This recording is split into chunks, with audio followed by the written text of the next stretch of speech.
Þegar við vinnum með Postgres þá munum við sjá hvernig syntax við notum til þess að skilgreina töflur, hvernig við sækjum gögn, hvernig við eyðum gögnum og hvernig við breytum gögnum í gagnagrunnum okkar. En Postgres notar þetta SQL fyrirspurnarmálið með ákveðnum viðbútum sem við förum ekki sérstaklega í. Dæmin sem að fylgja og ég mun fara í gegnum hér eru kerið í gegnum PSQL og sýna hvernig svörin koma þaðan. En í grunninn þá getum við sett inn athugasemdir á tvær vegur. Við getum sett dash til að gera athugasemd í einni línu eða multiline comment með /stjörnu. Við notum semikomu sem sagða endi og það er mikilvægt að hafa það þegar við erum að framkvæma margar sagðir til dæmis í röð í einhverju skriftu eða við erum að nota PSQL. Aðgerðir eru yfirleitt uppercase en það skiptir ekki máli. Við höfum, þegar við erum að búa til gagnagrunn, þá höfum við gagnagrunn sem inniheldur eitthvað ákveðið skema sem heldur utan töflur og aðra hluti eins og föll. Við erum sjálfgefið með public skema ef við búum það ekki til sérstaklega. Síðan erum við með töflur sem eru þá inn í skemanu og eru það sem við munum helst eiga við og töflur samanstanda af dálkum og röðum. Dálkar eru vel skilgreindir og eru þá með típum, takmörkunum, til dæmis eins og það má ekki vera röð sem hefur sama gildi og einhver önnur röð. Við höfum lýsigögn eins og til dæmis hvenær gögnin voru búin til og því sem okkur dettur í hug og því sem við þurfum til þess að leysa okkar verkefni. Raðir eru síðan þau gögn sem við bætum við töfluna og við getum haft töflu sem hefur enga röð eða upp í 20 milljónir eða jafnvel milljarða af röðum. Það er bara hversu gott keisluumhverfi við erum með á bakvið gagnagrunninn okkar.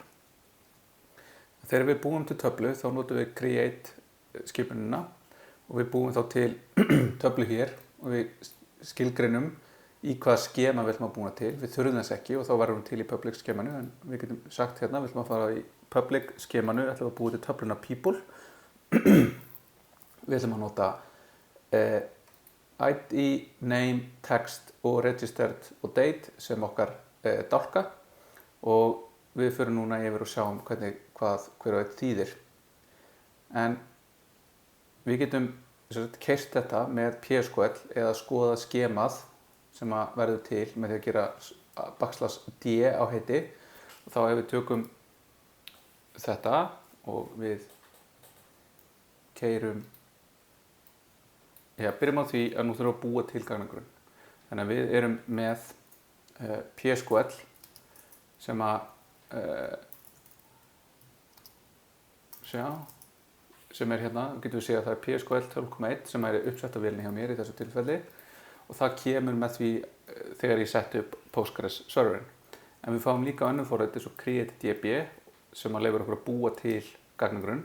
Þannig ég ætla að búa til db test og þetta er þá gagnagrunn sem ég er með. Þá getum ég nota PSQL db test til þess að tengjast honum og nú er ég komin inn í þennan gagnagrunn og get þá framkvæmt einhverjar skipanir eins og til dæmis að búa til þessa töflu.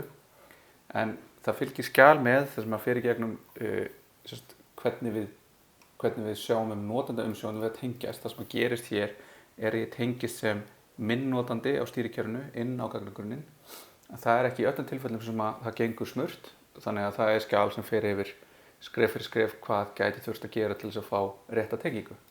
En nú ætla ég að búa til þessa töflu og þá pastaði ég henni og hún var til hérna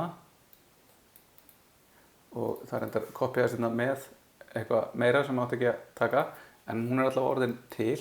Þannig að ef við sjáum hérna þá getum við skoðað með D og svo heiti á töflunni people og þá sjáum við að töflan var til. Þetta er töflan public.people. Dálkurinn í henni eru ID, name, text, registered og date, típan er hér, collection er hér, geta verið nullable er hér og hvað er default gildið hér.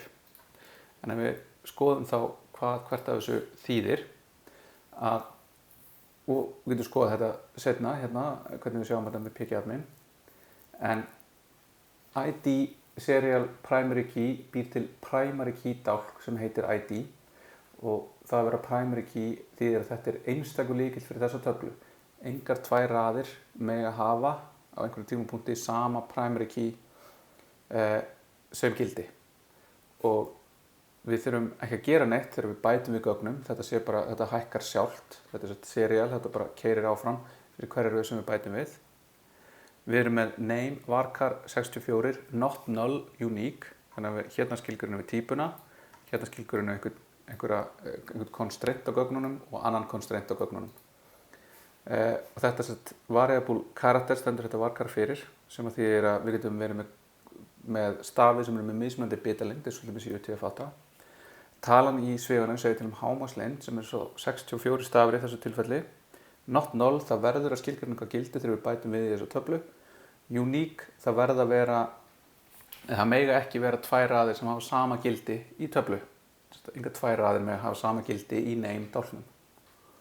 Text býr sér til dálkinn text af típunni text sem getur haldið utan text á hvaða lengd sem er. Það er engin takmark þar á. Og þetta er gott fyrir texta til dæmis við vitum ekki hver langur getur orðið, til dæmis ef við erum með einhverja færslu fyrir grein eða við erum bara með eitthvað comment eða eitthvað álega. Þetta getur verið slæmt að nota þetta fyrir einhverja dálka sem við viljum búið til indexa fyrir, reiti sem við viljum leita í, þó svo við höfum aðra leiðir til þess að leita í þessum dálkum með svokallum full text indexum. Þetta má vera tómt af því við skilgreinum ekki not null, þannig að við getum skilgreint null sem gildi inn í þennan dálk. Síðan höfum við registered sem er boolean gildi sem er default false, þannig að við getum skilgreint default gildi á dálkar okkar, hvort sem það er boolean eða eitthvað annað, við getum sagt default tómistrengur, default eitthvað gildi. Og þetta er registered sem er þá í okkar tilfelli viljum við vita hvort að einhver notandi sé skráður eða ekki og við túlkum það með boolean, já eða nei, true eða false, viðkomandi er skráður eða ekki. Og þá þurfum við ekki að tilgreina skráninguna þegar við búum til röð, það verður bara sjálfgefið false gildið. Síðan höfum við date dálk sem er timestamp with time zone sem er þá dagstími, hvenær eitthvað gerðist, bæði hvaða dag og klukkan hvað, með time zone. Þannig að það er til dæmis ef það gerist á Íslandi, þá er það í GMT, eða einhverstaðar þá er við þetta timestamp sett með.